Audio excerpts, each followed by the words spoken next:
के दिघी चौक स्थित होटल नाज अग्निकांड में मंगलवार को इलाजरत आग से झुलसी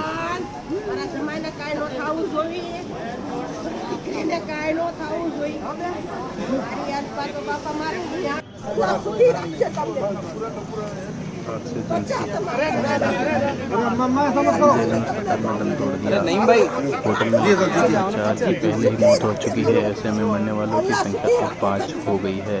बता दें कि 1 मई की सुबह डिग्गी चौक स्थित नाज होटल में सुबह करीब 8 बजे आग लगी। देखते देखते आग होटल की 5वीं मंजिल तक पहुंच गई। होटल में जायरीन ठहरे हुए थे। करीब 3.5 घंटे बाद आग पर काबू पाया जा सका। आग हादसे में गुजरात के एक परिवार के 3 लोग और नई दिल्ली के एक युवक की मौत हुई। मृतकों में गुजरात के अमरेली जिले के लाठी गांव निवासी अल्फेज नूरानी, उनकी पत्नी शबनम नूरानी और उनके 1.5 साल के बेटे अरमान नूरानी, नई दिल्ली के मोतीनगर निवासी मोहम्मद जाहिद शामिल थे। वहीं मोहम्मद जाहिद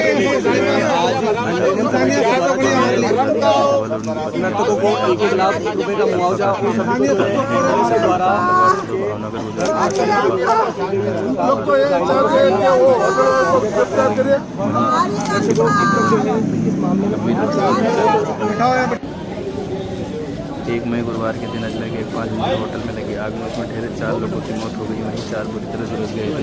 होटल में ठहरे लोगों ने अपनी जान बचाने की बिल्डिंग में कूद गए थे।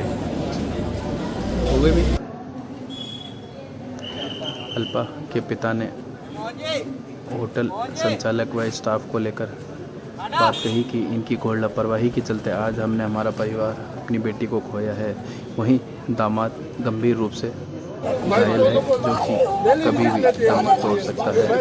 वहीं अल्फा के पिता ने क्लोफ्लावर थाना पुलिस को लिखित रिपोर्ट भी दी है कि ऐसी होटलों पर कार्रवाई की जानी चाहिए, जिसकी जिम्मेदारी पूर्ण रूप से बनती है कि होटल में ठहरे व्यक्तियों की सुरक्षा की बात को लेकर अल्फा के पति धवल गंभीर घायल है।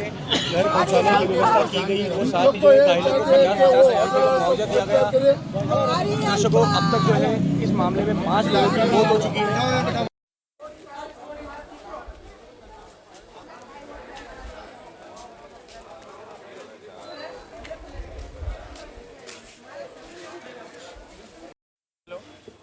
मैं अभी आया, मैं मैदान में हूँ। हेलो, हाँ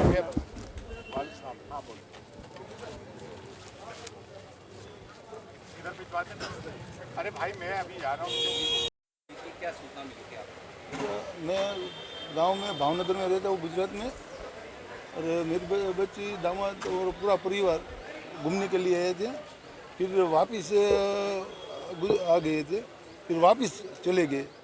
तो सुबह का माहौल था, तो इस होटल में, कौन सा होटल था? नाज होटल में रुका हुआ था। नाज होटल में रुका तो सुबह आग लग गई। तो ऐसे मालूम पड़ता है कि कोई उसका स्टाफ बाहर से शटर लगा के चला गया। ऐसी बात नहीं मिलती है हमको। मैं तो शुक्रवार के दिन सुबह आया हूँ। वो मेरे नहीं, यहाँ से मेरा समधी है ने, सुरेश भाई ने फ़ोन किया था कि ऐसी घटना हो गई है। तो मैंने बोला कि कोई दिक्कत आ गई कि कुछ है ही नहीं। तो बोला कि आप पूरा मामला लिख लो, क्या है हकीकत, बाद में मुझे कॉल करो। तो बाद में बोला कि जल गई है दोनों। तो बोला क्या परिस्थिति है, कि बोला कि आपकी बच्ची ज़्यादा है। तो फ़ौरन में निकल गया। तो कौन एक्सपायर हुआ है, क्या नाम है? अल्पा बेन। कहाँ की रहने वाली है? भावनगर, गुजरात। लगभग कितने साल की है? 35 साल। शादी हुई थी? उसकी शादी तो बाहर में। बच्चे भी है क्या? नहीं है। किनसे हुई थी शादी? धवल कुमार। हाँ, अभी तो उसकी गंभीर है, एकदम से मालूम नहीं। ठीक, आपका नाम?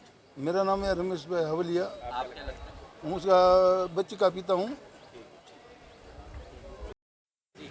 देखिए, दरगाह डिग्गी बाज़ार पे जो गेस्ट हाउस में सानिया हुआ था, जिसमें ज़ायरीन ख्वाजा जल गए थे, आज एक उस हिंदू बेटी का भी इंतकाल हो गया है।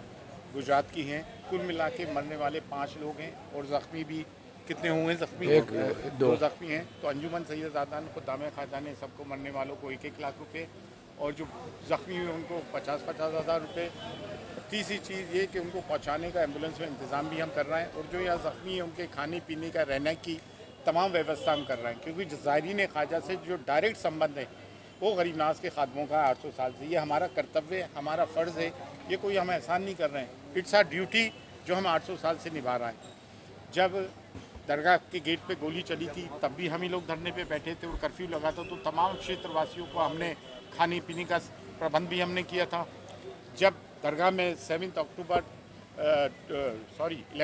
2007 को बम ब्लास्ट हुआ, 3 लोग मरे थे, उसमें मरने वाला एक खादिम था, उनका भी मुआवजा हमने दिया, ज़ख्मियों का इलाज करवाया, केस भी FIR भी हमने की और आज तक उस केस में हम सुप्रीम कोर्ट में लगे हुए हैं। और अभी जो ये लोग घायल हुए, ज़ख्मी हुए, फौत हुए, मरे, उनकी मृत्यु हुई, उसमें भी खादिम ख्वाजा खादिम समाज लगा हुआ है और ये हमारा कर्तव्य है जिसको हम निभा रहे हैं। और हमारी अल्लाह से दुआ है मरने वाला की आत्मा को शांति, जो ज़ख्मी हो गए वो जल्द सेहतियाब हों, उनके पीछे वालों को अल्लाह सब्र अता फरमाए। सर दरगाह कमेटी भी जुड़ी हुई है दरगाह से, तो उसकी तरफ से क्या इंतजाम होता है? देखिए दरगाह कमेटी की तरफ से कभी क्या इंतज़ाम हुआ, जब गोली चली तब नहीं थे, जब बम ब्लास्ट हुआ AR अंतुले उस वक्त माइनॉरिटी मिनिस्टर थे, उन्होंने कोई बयान तक नहीं दिया, आके खड़े नहीं हुए, FIR लॉन्च नहीं करी, पैसे नहीं दिए, कुछ नहीं, वो सब हमने किया। अभी भी मामला क्लेम तो ये बहुत करते हैं कि एंडोमेंट हमारा, उनके लिए दरगाह एक बिल्डिंग है, हमारे लिए गरीब नवाज का आस्थाना एक मरकज़ है रूहानियत का, जिसके हम खादी में वफादार हैं 800 साल से। जब पार्टीशन हुआ था उस वक्त भी ये लोग भाग गए थे, दरगाह कमेटी डिज़ोल्व हो गई थी, इंक्वायरी कमीशन आया, उसके बाद 1955 एक्ट आया। तो वक्फ कमेटी हो, हज कमेटी हो, दरगाह कमेटी हो, इसके अंदर तमाम सरकारी मुसलमान होते हैं, इनका कोई व्यवस्थाओं से, हालांकि जिम्मेदारी इनकी भी थी, लेकिन इनका कोई रोल कभी भी नहीं रहा, आज की बात नहीं। कुछ समय पहले दरगाह कमेटी ने एक एम्बुलेंस भी चालू करी थी, क्या इस पर एम्बुलेंस की व्यवस्था इन्होंने रखी है? ये हमें नहीं मालूम, वी हैव नो आइडिया। हमारी एम्बुलेंस तो चल रही है, हमारी भी, और हमने वो किराए से भी लेके भी लगा रखी है। ठीक है।